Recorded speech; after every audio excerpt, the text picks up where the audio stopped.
wondered where you might be from. But now that I get you, I see that it's just who you are. I see the light in your heart. It might as well be the sun.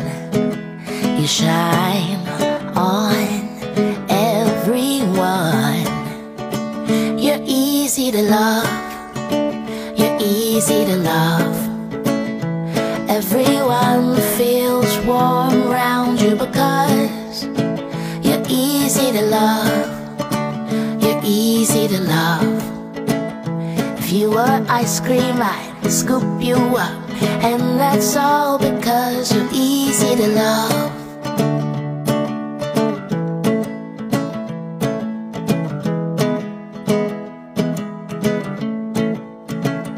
You care about people, at times even more than yourself. When someone's in need, then you help, but you don't make a... Bonjour, déjà. Bonjour à tout le monde. Voilà, forcément il fallait. Du coup, comme vous avez pu le voir dans le décor, ça y est, on est arrivé en Alsace. Donc ça va commencer la partie visite. Alors là, on est à Kaysersberg. Voilà. Et donc, on va visiter cette petite ville. On va la visiter comme ça. Vous pouvez voir le type de maison qu'il y a, le genre de maison qu'on a dans le coin. Très très joli. Vraiment très stylé.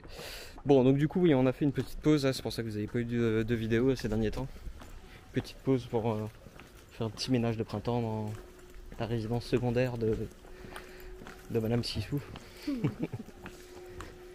Et puis, on va visiter ici. Qu'est-ce qu'on a de prévu après dans l'après-midi? On va basculer sur... vas-y. Hein? Vas-y. Le Struthof. Voilà. Bon, bref. On va aller voir un camp de concentration. Voilà. Et histoire de pouvoir vous le montrer aussi. Ça fait partie de l'obligation de mémoire de ce qui s'est passé à cette période-là.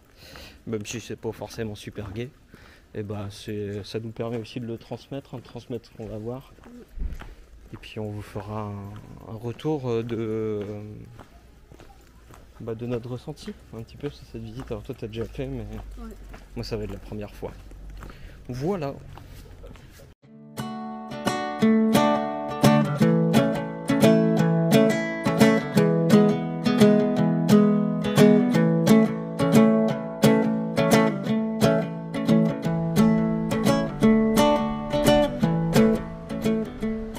Après la visite de... J'arrive toujours pas à le dire. Kaysersberg. Bon, j'arrive tout. Ouais, KB, voilà. Après la visite de KB, ça y est, on est arrivé au camp de concentration de Struthof. Voilà, j'ai du mal avec tous ces mots, moi. Et puis on vous redonnera notre ressenti un peu sur le retour après. Voilà. Quand on sera installé, on essaiera de trouver un lieu pour s'installer pour après la nuit, tout ça. Ça fera l'occasion de montrer aussi un petit peu le coin où on va se mettre.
petite choucroute. Tu peux pas t'en empêcher. C'est fou ça. Bon, c'est pas terrible. On est un peu sur un échec sur notre road trip, dans le sens où on devait trouver un spot pour le bivouac.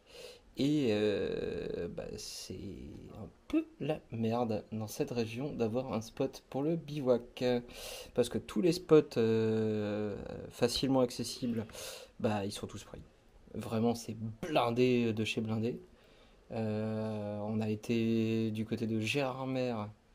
C'était magnifique, mais c'était blindé.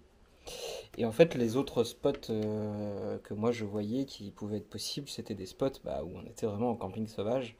Et comment vous dire qu'avec toute la végétation et toute la forêt, les gardes forestiers, ils n'auraient pas été contents de nous voir là-haut en train de faire une omelette sur notre camping-gaz. Évidemment, on l'aurait pas fait. On aurait bouffé de la tomate, on aurait fait une salade froide. On aurait improvisé. Et on n'aurait pas été stupide à balancer un mégot. Voilà. Malheureusement, on subit un peu tous les cons qui sont passés avant. Et du coup, c'est ultra restrictif en France. Et ça fait que du coup, on est rentré dans la maison. Pardon. Waouh. Il y en a une qui se fait un kiff juste en se mettant une canette. Alors, sur le visage. Sur le visage. Ouais, waouh. Oh là. Oui, sur le visage.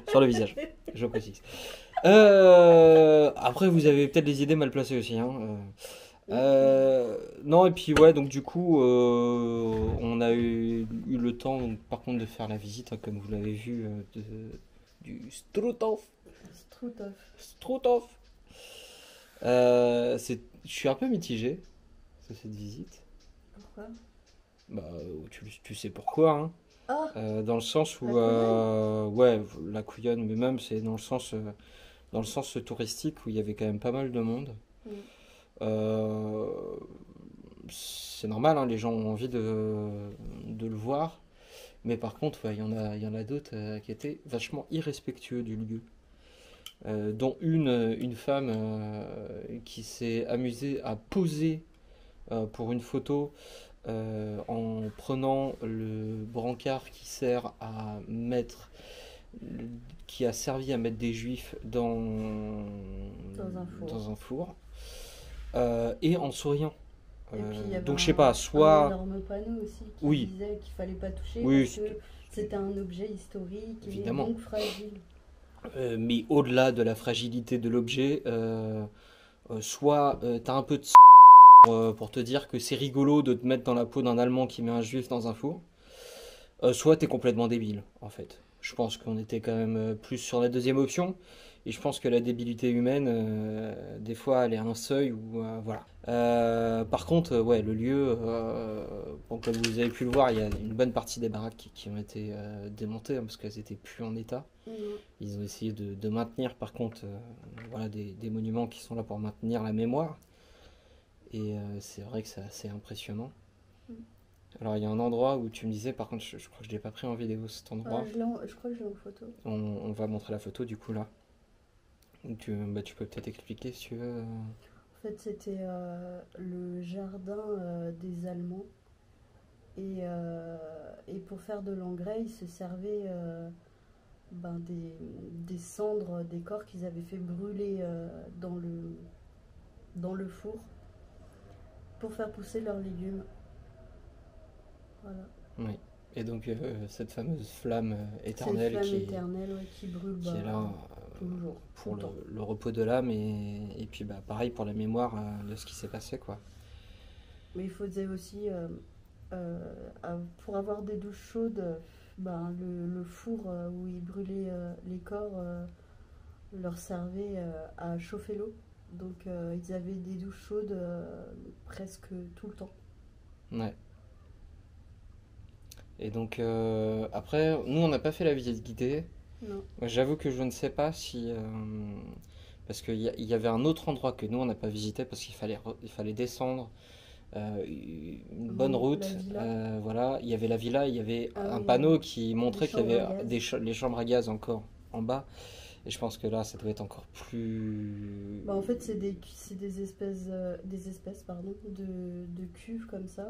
Ouais, Ils les mettaient dedans. ouais, bah oui. Donc, ça, des fois, ils faisaient aussi des Et expériences. Là, ils ils faisaient mettaient croire des qu'ils allaient prendre produits. une douche là-bas. Et puis, ben, t'avais le côté chambre à gaz. Mm. Et donc, ouais, par contre, bah, il y a une table qu'on vous a montré aussi. Je remonte un peu les vidéos en même temps, comme ça vous permet de voir de quoi je parle. Cette table qui servait donc à 3 professeurs de Strasbourgeois. Strasbourgeois, donc des collabos, hein, à faire des essais, des expériences voilà, sur des corps vivants. Et donc juste à côté de cette table, on avait donc les lits des cobayes. Voilà. Ça a été rebaptisé comme ça, les lits des cobayes. Voilà, bref. Donc tout ça, c'est un devoir de mémoire. Bon, visiblement, la dame dont on vous a parlé juste avant, elle a oublié un petit peu où est-ce qu'elle était. Elle avait l'air d'être à Disneyland de son côté. Mais non, voilà, c'est un devoir de mémoire qu'on a toutes et tous. Il y en a même certains, je trouve qu'ils ont tendance à l'avoir oublié quand on voit tous les massacres qu'il peut y avoir sur la planète ces derniers temps. Mais voilà, on voulait vous le montrer. Moi, je n'avais jamais fait de camp de concentration. J'avais fait les plages de débarquement, mais jamais bah, l'horreur en fait qu'il y avait derrière tout ça, derrière cette libération. Euh, non, mais ah, tu peux te reconcentrer sur la Pardon. vidéo, s'il te plaît? Merci. Petit chat. Oui, petit chat, oui. Euh, et donc, bah, on va peut-être faire une pause par contre sur la vidéo parce que on va essayer de vous montrer des petites choses, mais tout sera condensé en une seule vidéo, je pense. Mm. On a d'autres choses à aller voir, hein, Le linge. le linge, donc Ah, les le tranchées de mariage. 14-18, ce genre de choses. Mais voilà, on va essayer de vous faire quand même une dernière vidéo après de vlog ici sur l'Alsace, Mm. mais qui sera forcément moins intéressante que ce qu'on voulait faire au départ. Mm. Parce que la partie road trip et la partie bivouac, bah, comme vous l'aurez compris, ça va être très très compliqué. Par contre, il y aura d'autres parties road trip sur le retour Ouais. et qui vont être assez sympas. Alors, on espère. Allez, sur ce, des bisous et à la prochaine.